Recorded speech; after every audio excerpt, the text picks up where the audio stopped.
Estava à porta com a minha mala, pronto para viajar de avião com a minha filha para umas férias, quando recebi uma mensagem. Não vais conosco para a Europa. O meu marido prefere que estas férias sejam apenas para a família. Levaram apenas o meu sogro e a minha sogra e deixaram-me para trás. Isto depois de eu ter pago a nova casa deles, então cancelei todos os pagamentos e vendia. Não vão acreditar no que aconteceu quando eles voltaram para casa. Antes de continuarmos, por favor, subscrevam o canal e digam-nos de onde estão a ouvir nos comentários. Estava a dobrar a minha camisa de viagem favorita, o algodão azul macio entre os meus dedos, enquanto alisava as rugas, pensando em usá-la no jantar naquele pequeno bistrô que a Ana tinha encontrado perto do Castelo de São Jorge, em Lisboa.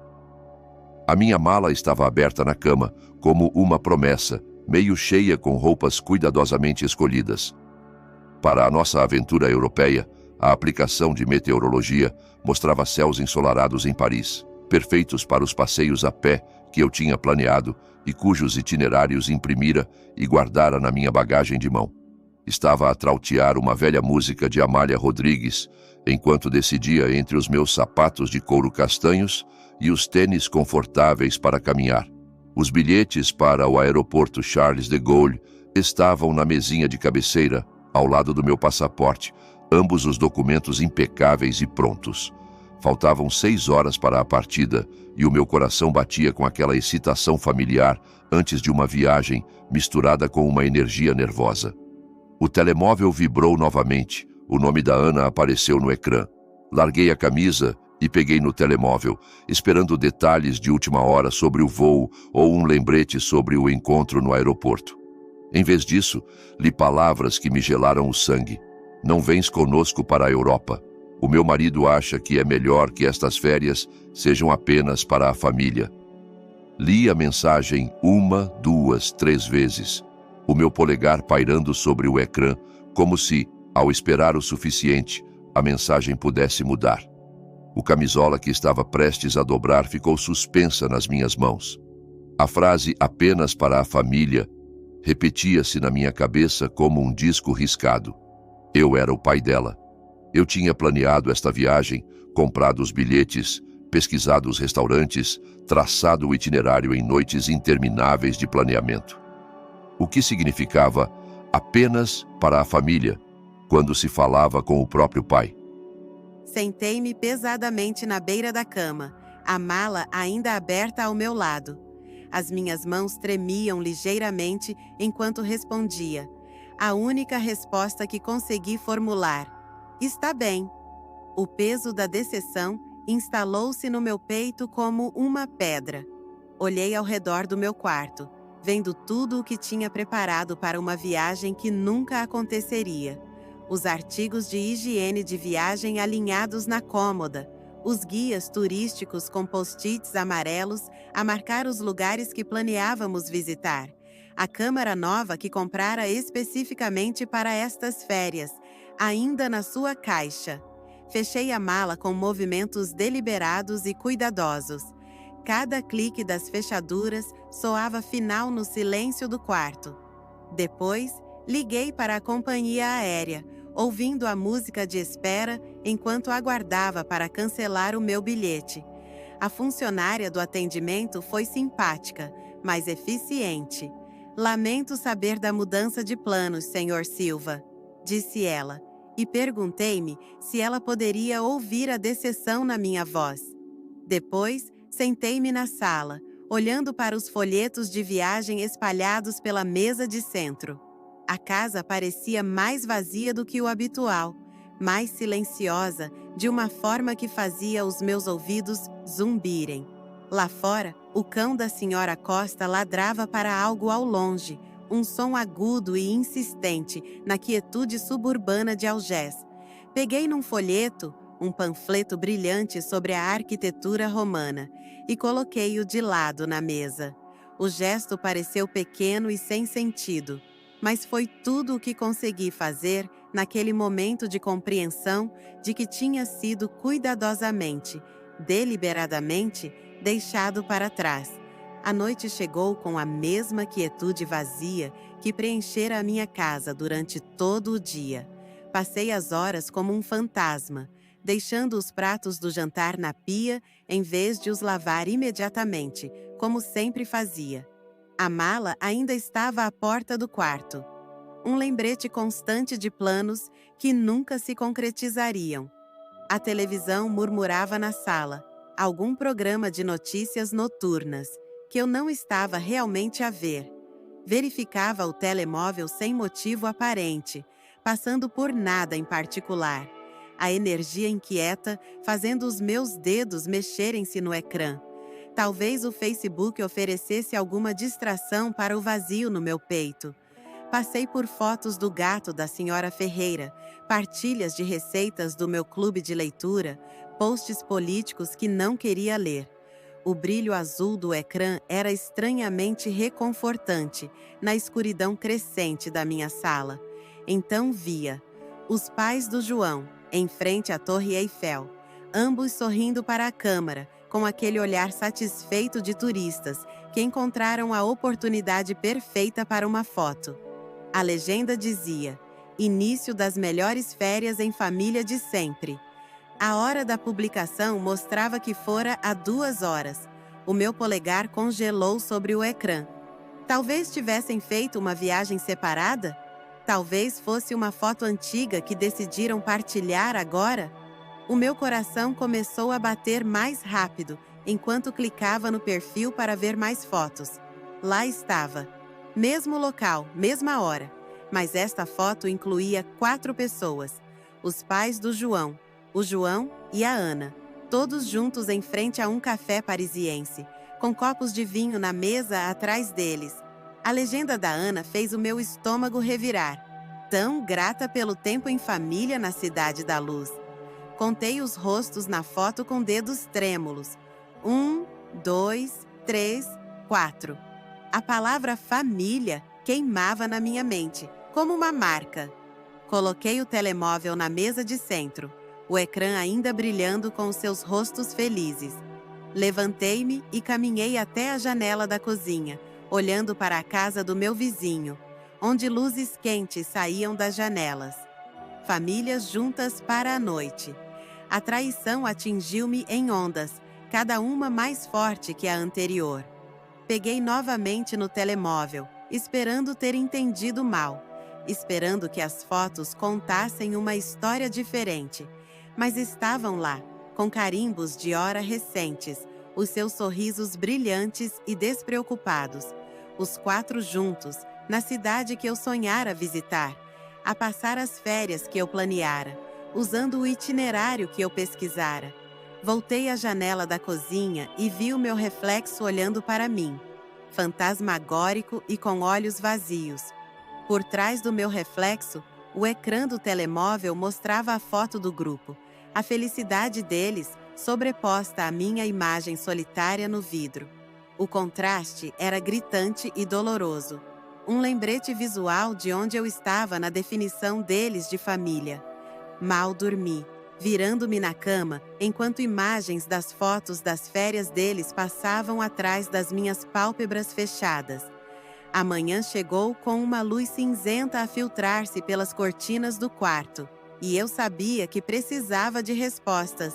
Não podia deixar isto passar sem entender por quê. A minha caneca de café tremia ligeiramente nas minhas mãos, enquanto me sentava à mesa da cozinha, ensaiando o que diria a Ana. A diferença horária significava que era tarde em Paris, perfeito para uma chamada. Respirei fundo e liguei para o número dela, ouvindo o toque internacional caro. 3 toques, 4 toques, depois a voz dela, brilhante e alegre. Olá, pai! Podia ouvir ruídos de fundo, a voz do João, sons da rua, a atmosfera vibrante de uma cidade europeia. Preciso de entender uma coisa, disse, sem preâmbulos. O quê?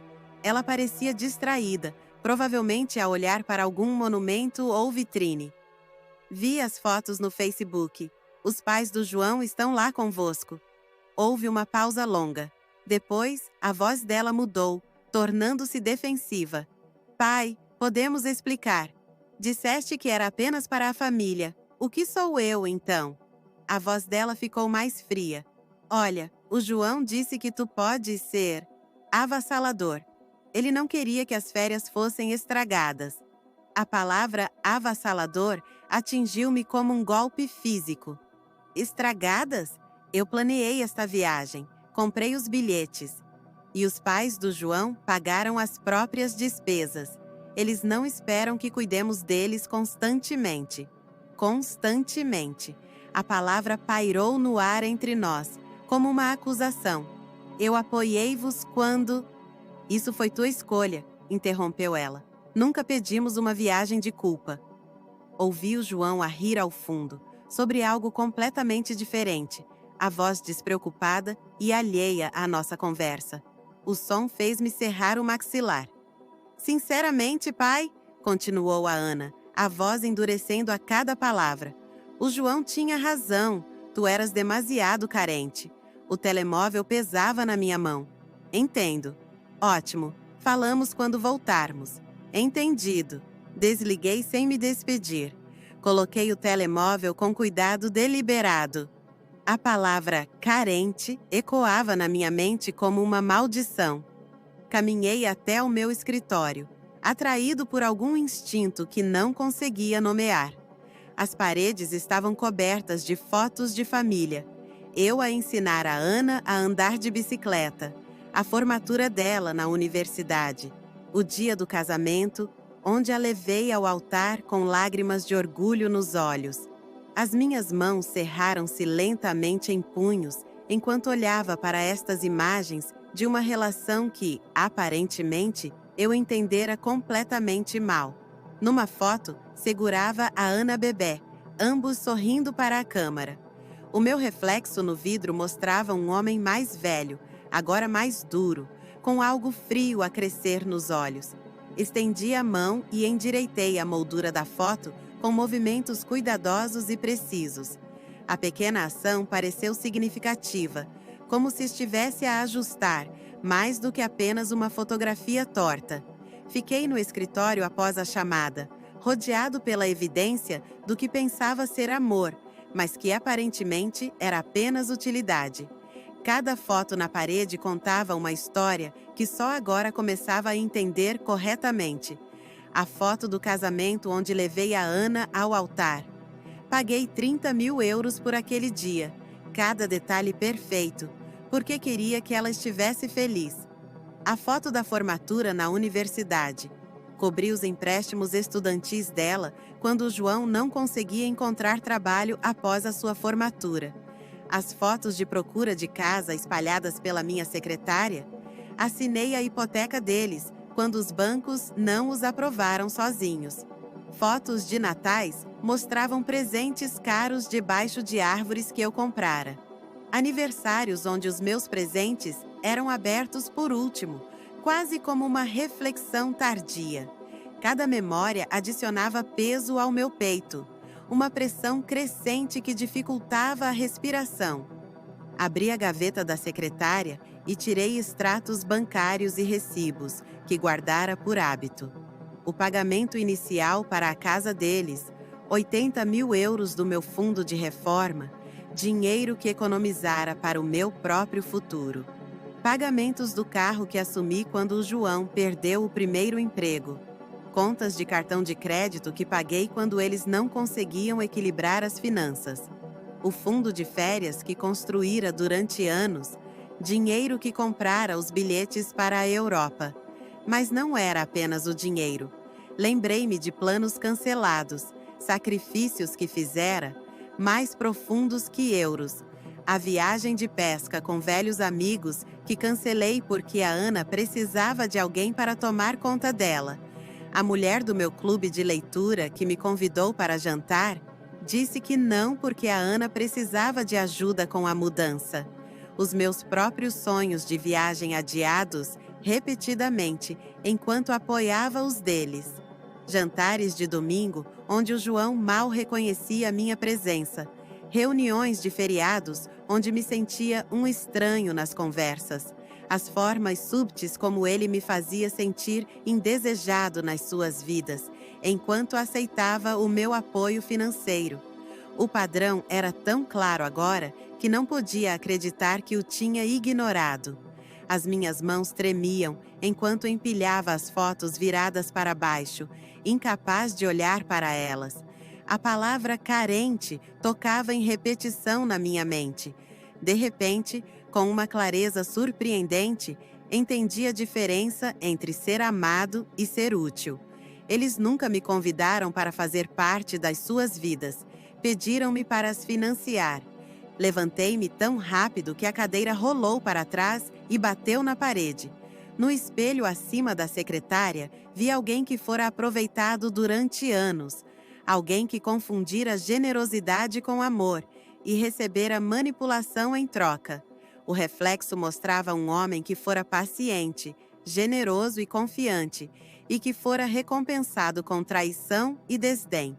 Abri o meu portátil e olhei para o painel do meu banco, o cursor pairando sobre a secção de utilizadores autorizados, onde a Ana e o João tinham acesso às minhas contas. O meu dedo tremia sobre o trackpad, a um clique de mudar tudo, mas fechei o portátil sem clicar. Algumas decisões exigiam mais do que impulso, algumas decisões exigiam planeamento. Sentei-me no silêncio pesado do meu escritório, o portátil fechado à minha frente, como uma porta que ainda não estava pronto para abrir. O peso de anos de manipulação pressionava os meus ombros, e encontrei-me a olhar para as fotos de família que virara para baixo. A casa parecia prender a respiração à minha volta. Então, o meu telemóvel cortou o silêncio com o ping familiar da aplicação bancária. Quase o ignorei, esperando outra notificação de spam sobre monitorização de crédito ou promoções, mas algo me fez pegá-lo, talvez apenas a necessidade de uma distração dos pensamentos sombrios que giravam na minha mente. O ecrã mostrava: alerta de conta, transação processada. Abri a aplicação com a minha impressão digital, esperando ver uma conta de eletricidade mensal ou uma compra no supermercado. Em vez disso, os detalhes da transação carregaram como um soco no estômago. 745 euros. Le Bernardin Restaurant, Paris, França. A hora mostrava 2 horas atrás, por volta do almoço deles em Paris. A minha mente conectou os pontos com uma clareza dolorosa.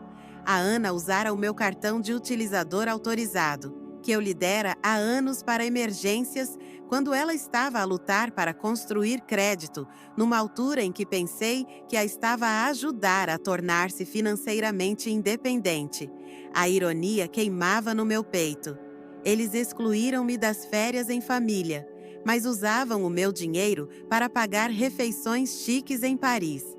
Rolei pelas transações recentes com crescente descrença. Encargos de hotéis, lojas de moda, atrações turísticas, tudo no meu cartão. Tudo enquanto os pais do João supostamente pagavam as próprias despesas e não esperavam que cuidássemos deles constantemente. Levantei-me, andando pelo escritório com o telemóvel agarrado na mão. Cada foto de família na parede parecia agora diferente, como evidência num caso que finalmente começava a entender. A frase "esta é a minha oportunidade" formou-se na minha mente, clara e certa. Abri a secção de gestão de cartões da aplicação, navegando até utilizadores autorizados. O nome da Ana estava lá em letras digitais pretas, representando anos de acesso financeiro que eu concedera por amor e recebera manipulação em troca. Outra notificação apareceu no ecrã: 85 euros, Boutique Chic Paris. Ela estava a fazer compras enquanto eu estava sentado sozinho em casa, a processar a traição deles. Isso decidiu-me. O meu dedo pairou sobre o botão Remover utilizador, por apenas um momento. Anos a ser, o pai solidário lutaram contra a crescente certeza de que apoio e exploração eram coisas diferentes. O ecrã de confirmação apareceu. Tenha certeza? Esta ação não pode ser desfeita. Selecionei Sim, remover imediatamente. O ecrã confirmou. Acesso de utilizador autorizado revogado. Senti o primeiro sabor de controle real em anos, uma sensação estranha e satisfatória.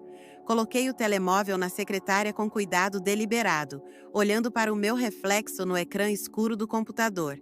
Pela primeira vez em dias, um pequeno sorriso cruzou o meu rosto. Caminhei até a cozinha para fazer café. Os meus movimentos mais decididos do que tinham sido, desde que recebi aquela primeira mensagem devastadora.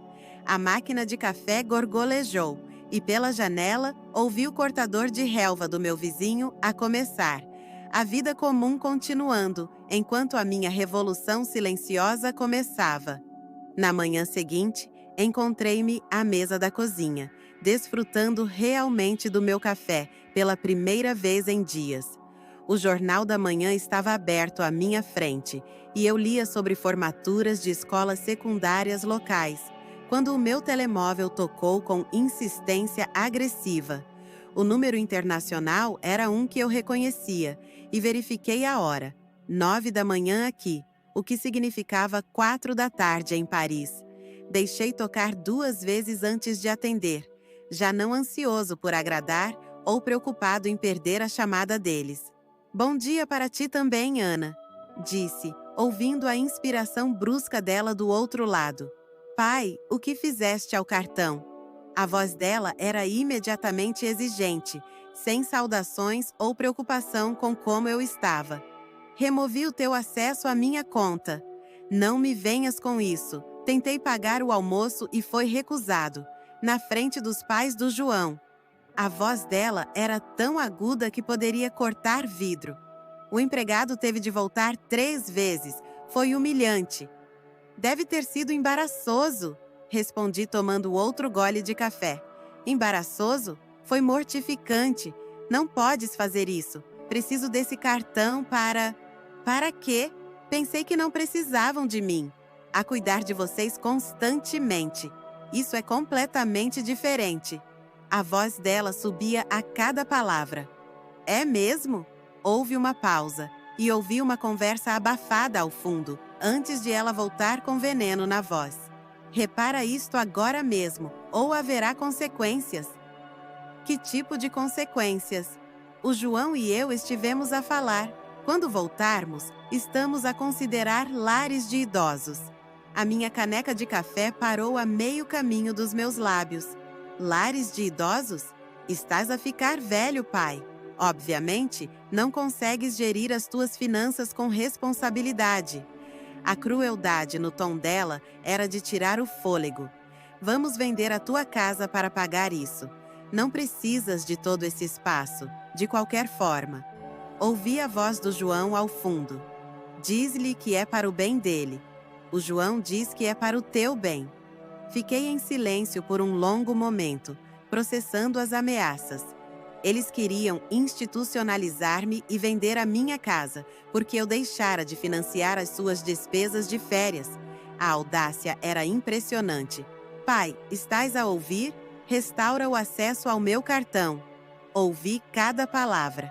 "Ótimo, então vais reparar isso." "Não." "O que queres dizer com não?" "Quero dizer não.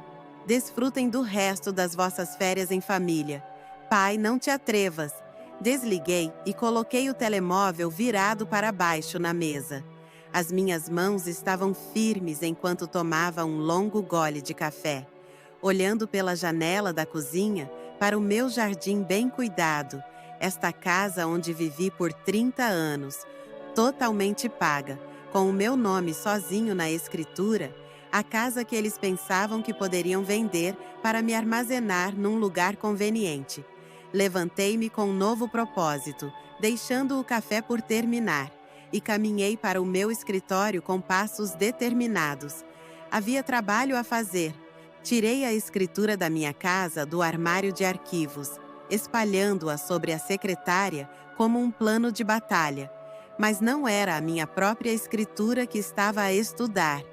Era o documento da segunda propriedade, a da casa da Ana e do João na Rua do Alecrim. O meu nome sozinho no título, exatamente como estava desde que a comprara para eles. Lembrei-me da conversa há 2 anos. "É só para a aprovação da hipoteca, querida." Transferimos para os nossos nomes quando tudo estiver resolvido. Eles estiveram demasiado ocupados com as suas vidas para tratar da papelada, sempre prometendo fazer isso no próximo mês, na próxima estação, no próximo ano. Encontrei o cartão de visita do Marcos Costa na gaveta da secretária. Ele vendera-me ambas as propriedades, um homem confiável que entendia a discrição. Agarrei nas chaves e dirigi-me para a porta. A viagem até ao escritório dele levou-me pelas ruas familiares de Lisboa. A senhora Almeida acenou do seu jardim, enquanto eu saía da garagem. O seu gesto amigável, um lembrete da manhã comum que parecia ser. 20 minutos depois, estacionei na Costa Imobiliária, instalada numa vivenda vitoriana restaurada com cuidado evidente pelo Marcos. Ele levantou os olhos do computador quando entrei. Surpresa e prazer cruzando as suas feições. Antônio, bom ver-te. Como está a tratar-te a reforma? Preciso de vender a propriedade na Rua do Alecrim. Rápido. Ele fez uma pausa, os seus olhos experientes lendo algo na minha expressão. A casa que compraste para a Ana. Está tudo bem? Tudo ótimo. Só preciso de a vender. Como está o mercado? Marcos virou-se para o computador, puxando vendas comparáveis com eficiência profissional. O mercado está quente agora. Propriedades como essa, naquele bairro, 180 mil, talvez 190 mil euros. O número atingiu-me com satisfação. Paguei 130 mil euros há 2 anos. Quão rápido estamos a falar? Perguntou Marcos. O mais rápido possível. Preço para vender. Ele puxou a papelada de listagem, horários de inspeção de propriedades, os seus movimentos praticados e tranquilizadores. Precisamos de fotos, talvez algum staging. Posso ter a minha equipa lá amanhã. A casa está atualmente ocupada. A Ana vai tratar das visitas? A Ana está na Europa. Eu tenho as chaves. Marcos pareceu ligeiramente confuso, mas profissionalmente aceitante. Discutimos o preço de listagem, comissão, prazos de fecho. Assinei o contrato de listagem, a minha assinatura firme e decisiva. Vou começar a comercializar imediatamente, disse Marcos. Neste mercado, podemos ter ofertas em dias. Apertamos as mãos e apreciei o seu profissionalismo, a forma como não fez perguntas desnecessárias. Ao voltar para o carro, senti-me mais leve do que em dias. A música clássica do meu rádio encheu o silêncio enquanto conduzia lentamente pelo centro de Lisboa, vendo a minha cidade natal com novos olhos. Num semáforo, uma jovem família atravessou a passadeira. O pai carregando uma criança, a mãe empurrando um carrinho. Lembrei-me de quando a Ana tinha aquela idade, antes de tudo se tornar sobre dinheiro e manipulação, e sobre o que eu podia fornecer em vez de quem eu era. Estacionei na minha garagem e fiquei por um momento, olhando para a minha caixa de correio com Silva, pintado em letras desbotadas. O nome parecia diferente agora, como se significasse algo novamente. Entrei em casa, as chaves tilintando na minha mão. Um som que prometia mais mudanças por vir. Dentro de casa, abri o meu portátil para encontrar uma notificação de e-mail do serviço de listagem imobiliária. Propriedade listada com sucesso apareceu no ecrã e senti uma onda de satisfação ao ver aquelas palavras. Mas havia mais trabalho a fazer. Abri uma nova aba no navegador e pesquisei Serviços de Mudanças Lisboa. Grandes empresas corporativas ocuparam os primeiros resultados, mas passei por elas, procurando algo pessoal e confiável. Encontrei Mudanças Honestidade do David, uma pequena operação com boas avaliações, de propriedade familiar há 15 anos, o tipo de negócio onde falas com o dono, não com um call center. Liguei para o número, esperando exatamente isso. Mudanças do David. Aqui é o David. A voz era profunda, direta, sem script corporativo. Preciso de ajuda para mudar alguns pertences amanhã. Situação sensível ao tempo. Que tipo de prazo estamos a falar? Amanhã de manhã, se possível. É uma casa cheia de itens. De onde e para onde estamos a mudar? Perguntou David. Dei-lhe o endereço da Ana, explicando que tudo precisava de ir para um armazém. Unidade de armazenamento alinhada? Perguntou ele, e percebi que também precisava de organizar isso. Posso recomendar um armazenamento seguro na Rua de São Bento, continuou David. Trabalho com eles o tempo todo. Quer o número? Em minutos, tinha a Joana do armazenamento seguro, numa chamada a 3, discutindo logística. Para uma casa cheia, vai querer pelo menos uma unidade de 10, 20. Aconselhou David. Primeiro mês pago adiantado, são 120 euros, acrescentou Joana. Fico com ela. Alguém pode encontrar-se conosco lá amanhã? De volta ao telefone com o David, finalizamos os detalhes. O meu caminhão e 2 rapazes. Podemos começar às 8 da manhã. Qual é o endereço novamente? Forneci o endereço da Rua do Alecrim, acrescentando: os residentes estão fora da cidade.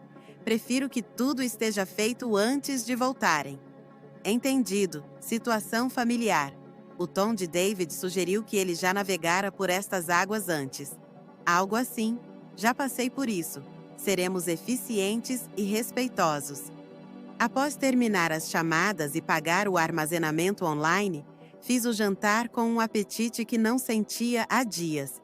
Programei o meu alarme para as 6h30 da manhã, mais cedo do que o meu horário habitual de reformado, e preparei roupas de trabalho, as minhas velhas calças de ganga e botas dos dias de empreiteiro, antes de me tornar alguém que financiava os sonhos dos outros, em vez de perseguir os meus. Sentei-me na sala, vendo as notícias da noite com uma atenção diferente. A previsão do tempo prometia céus limpos, perfeitos para a mudança. Tudo estava a alinhar-se com uma precisão que parecia satisfatória e inevitável. Naquela noite, confirmei que o meu telemóvel estava a carregar, colocando-o na mesinha de cabeceira ao lado de um copo de água. No espelho da casa de banho, enquanto escovava os dentes, vi alguém que mal reconhecia. Alguém pronto para a ação. Alguém que parara de esperar por permissão para tomar controle da sua própria vida. Cheguei à propriedade na Rua do Alecrim às 7h45 da manhã, 15 minutos adiantado, como era meu hábito. A casa familiar parecia diferente agora, não a casa da minha filha, mas simplesmente uma propriedade que precisava de ser esvaziada.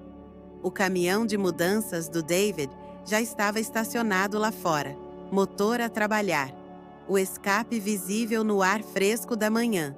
O David saiu da cabina quando estacionei, um homem robusto na casa dos 50 anos, com a atitude prática de alguém que lidara com inúmeras situações familiares sem julgamento.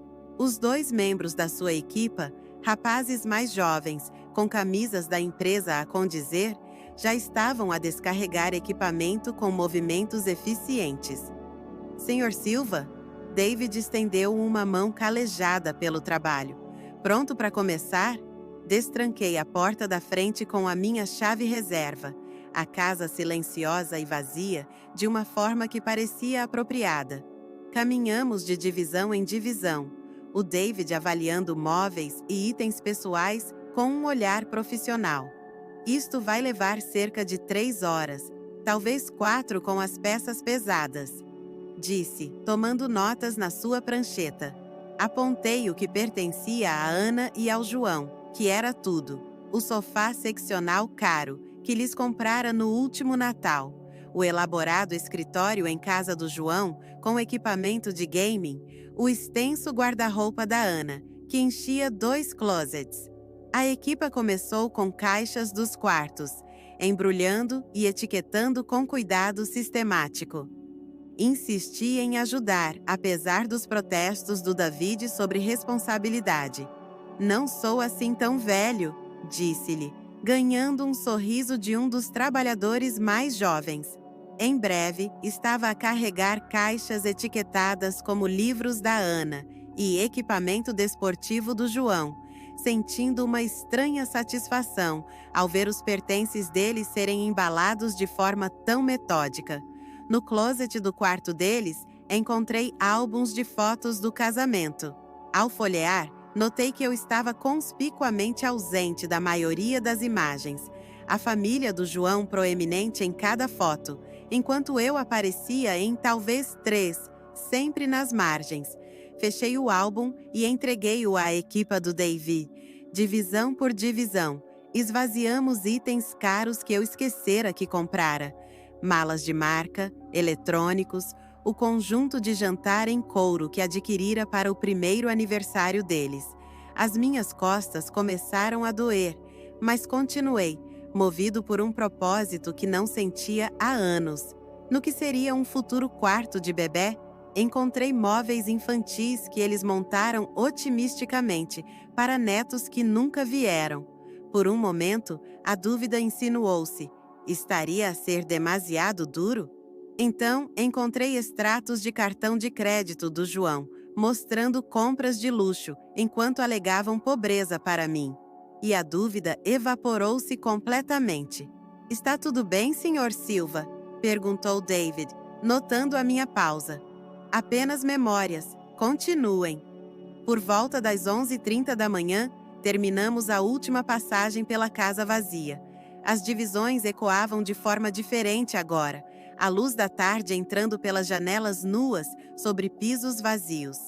Tranquei a porta e guardei as chaves, seguindo o caminhão de mudanças até ao armazenamento seguro, onde vi os pertences deles desaparecerem na unidade 47B.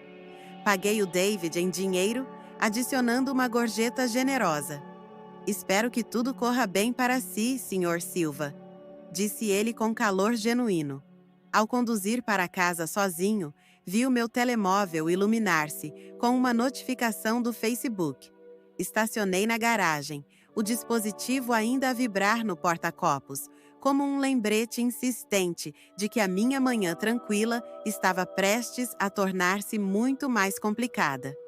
Dentro de casa, finalmente verifiquei o telemóvel vibrante para encontrar várias notificações do Facebook. A Ana postara atualizações de estado furiosas.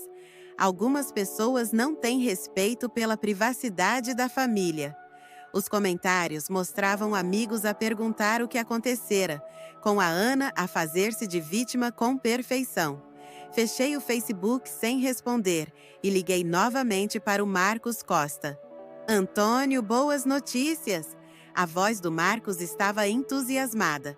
"Temos um comprador sério, oferta em dinheiro." "Já? Um casal jovem que se mudou para cá por trabalho. Adoram o bairro." Ele fez uma pausa para efeito. "O valor da oferta é 185 mil euros, mais alto do que esperávamos." O número atingiu-me com satisfação. "Quando querem fechar?" "Essa é a questão. Eles querem fechar imediatamente. Podem mudar-se este fim de semana, se possível." Verifiquei o meu calendário. Era quinta-feira. Este fim de semana, estão num apartamento corporativo, mês a mês, compradores muito motivados. O entusiasmo do Marcos era contagiante. "Consegues tratar de um fecho acelerado? Posso ter a papelada pronta até amanhã." "Faz acontecer." Na manhã de sexta-feira, estava no escritório da empresa de títulos, assinando papéis com precisão metódica. Conheci os compradores, Miguel e Sara Almeida, na casa dos 30. O tipo de casal jovem e esperançoso que me lembrava da Ana e do João antes do cinismo tomar conta. "Adoramos o que fizeste com o jardim", disse Sara durante a nossa última passagem pela casa vazia. "Não mencionei que não era o meu jardim." "É perfeito", disse Miguel, aceitando as chaves. "Podemos mudar-nos amanhã de manhã." A confirmação da transferência bancária apareceu no meu telemóvel. 185 mil euros menos as taxas de imobiliária equivaliam a 175 mil euros de lucro. Transformei o meu gesto de amor paternal numa vitória sólida de negócios. Na manhã de sábado, decidi passar pela propriedade uma última vez. Cheguei e vi um caminhão de mudanças na entrada. O Miguel e a Sara, dirigindo os carregadores com uma energia contagiante. Um berço estava a ser levado para dentro. Uma jovem família começando do zero, numa casa que vira demasiada decepção. Estacionei do outro lado da rua, observando a Sara a plantar flores no jardim da frente, enquanto o Miguel montava um baloiço no quintal. O meu telemóvel tocou com um número internacional e atendi exatamente quando um táxi parou na casa. Timing perfeito. A Ana saiu primeiro, exausta da viagem, mas imediatamente alerta ao avaliar a cena. O João pagou ao motorista, o rosto passando de confusão a alarme, ao processar o caminhão de mudanças e estranhos naquilo que ele considerava a sua entrada. Com licença, chamou o João a Sara, que olhou do seu jardim com curiosidade amigável. O que estão a fazer na nossa casa? O Miguel apareceu à porta, papelada na mão. A vossa casa? Acho que há um engano. Saí do meu carro e caminhei calmamente em direção à cena, tirando um envelope do bolso do casaco. A Ana viu-me, o rosto passando de confusão, a compreensão e pura fúria em 3 segundos. Pai, o que está a acontecer aqui? Por que estão estranhos na nossa casa? A voz da Ana tinha aquele tom cortante que eu me cansara de ouvir. O Miguel e a Sara trocaram olhares preocupados, a Sara ainda segurando a sua pá de jardinagem como se pudesse precisar de defender a sua nova casa. Senhor, não sei quem é, disse o João ao Miguel, mas precisa de tirar os vossos pertences imediatamente. O Miguel levantou a papelada. Tenho a escritura aqui, fechamos ontem. Isso é impossível, esta é a nossa casa, disse a Sara, a voz pequena, mas determinada. Talvez devêssemos chamar a polícia. Avancei, a minha voz carregando a calma autoridade que aprendera nos meus anos a gerir projetos de construção.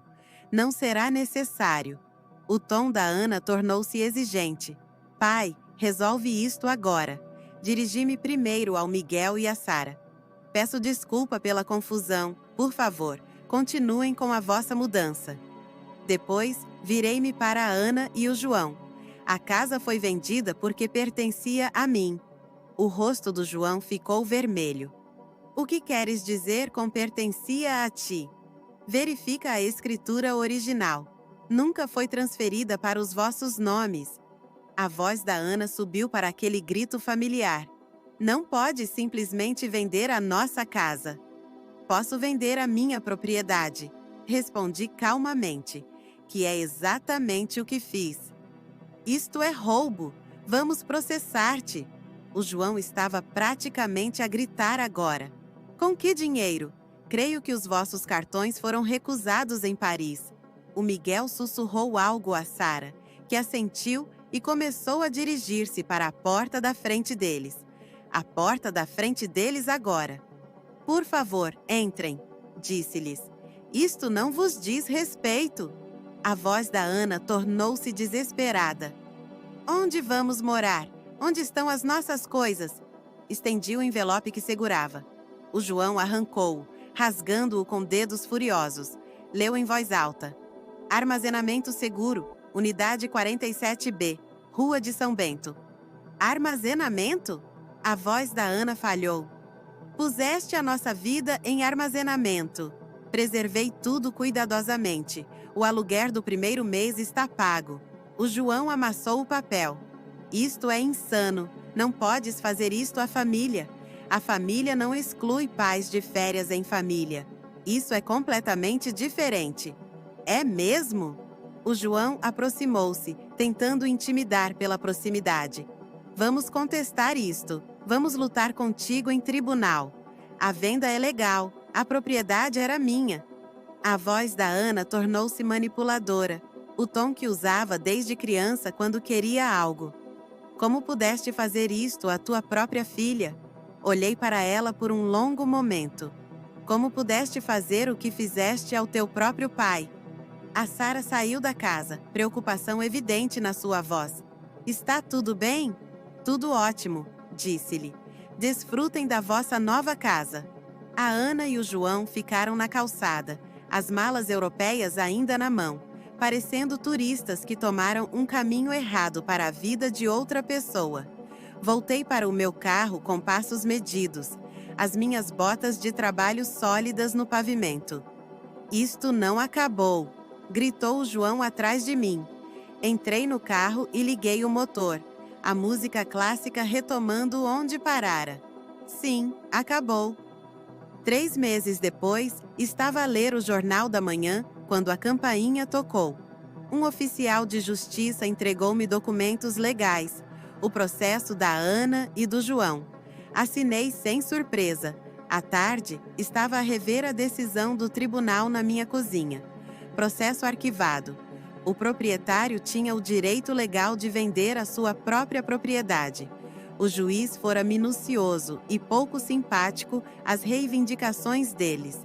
A Ana e o João eram responsáveis pelas suas próprias custas judiciais. O meu advogado ligou dentro de 1 hora. Vitória limpa, Antônio. Eles não têm base para recurso.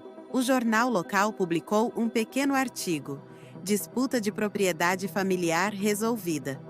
Arquivei tudo numa nova pasta, etiquetada Vitória Legal, e segui com o meu dia. A rede de fofocas da cidade estivera ativa durante meses. No café, ouvi conversas. Sempre achei que aquele genro parecia arrogante. Outros diziam: o Antônio Silva trabalhou arduamente toda a vida. Merecia melhor. Algumas vozes desaprovadoras murmuravam: a família deve manter-se unida. Mas aprendi a deixar as opiniões dos outros escorrerem por mim como água. Ao encontrar o Marcos Costa na loja de ferragens, ele perguntou: como estás a lidar com tudo? Melhor do que esperava. Naquela tarde, visitei a loja de animais que notara meses antes. O Max, um Golden Retriever de 3 anos, procurava um novo lar, porque a sua família estava a mudar-se para o estrangeiro. Ele esteve com uma família, bom com pessoas, adora passeios de carro, explicou o dono. Ajoelhei-me e o Max aproximou-se imediatamente, a cauda abanando como se estivesse à minha espera. A ligação foi instantânea, o Max parecendo entender a minha solidão. Eu reconhecendo a sua necessidade de um companheiro que não o abandonasse. 1 hora depois, o Max estava no banco do passageiro do meu carro, cabeça fora da janela, ambos a caminho de algo novo. Naquela primeira noite, ele dormiu ao lado da minha cama, e pela primeira vez em meses, nenhum de nós se sentiu sozinho. Com o Max aos meus pés, pesquisei caravanas online. Melhores autocaravanas para viagens de idosos. Levou-me a artigos sobre liberdade e aventura. Em concessionárias de autocaravanas, os vendedores estavam ansiosos para ajudar. Testei uma Airstream de 25 pés, tamanho perfeito para uma pessoa, e um cão que reivindicara o banco do passageiro, antes mesmo de assinarmos os papéis. Usei o valor da troca do meu segundo carro, mais poupanças, para comprá-la diretamente. O Max adorou a vida de autocaravana imediatamente. Planeamos a nossa rota, parques nacionais, vilas pequenas, lugares que sempre quisera ver, mas adiara por obrigações familiares. Na manhã em que saímos de Lisboa, a minha casa estava preparada para uma ausência prolongada. Organizei a retenção do correio e pedi aos vizinhos para vigiarem a propriedade. Ao carregar a autocaravana, embalei equipamento de campismo, suprimentos do Max e um álbum de fotos, imagens da Ana criança, antes da decisão nos mudar a ambos. O Max pressentia a aventura a chegar. O seu entusiasmo contagiante enquanto ligava o motor e verificava a ligação da caravana. Conduzimos por Lisboa uma última vez, passando por lugares familiares que agora pareciam menores. Ao passar pela Rua do Alecrim, vi as crianças do Miguel e da Sara a brincar no quintal. A casa finalmente cheia da alegria que estava destinada a conter. A placa da autoestrada dizia: Algarve, 200 km. O Max tinha a cabeça fora da janela, a minha mão firme no volante, ambos finalmente livres. Naquela noite, paramos num miradouro cênico no Algarve. Abri uma cadeira de campismo enquanto o sol se punha sobre as falésias, pintando o céu em tons de laranja e roxo, algo que nunca tomara tempo para notar antes.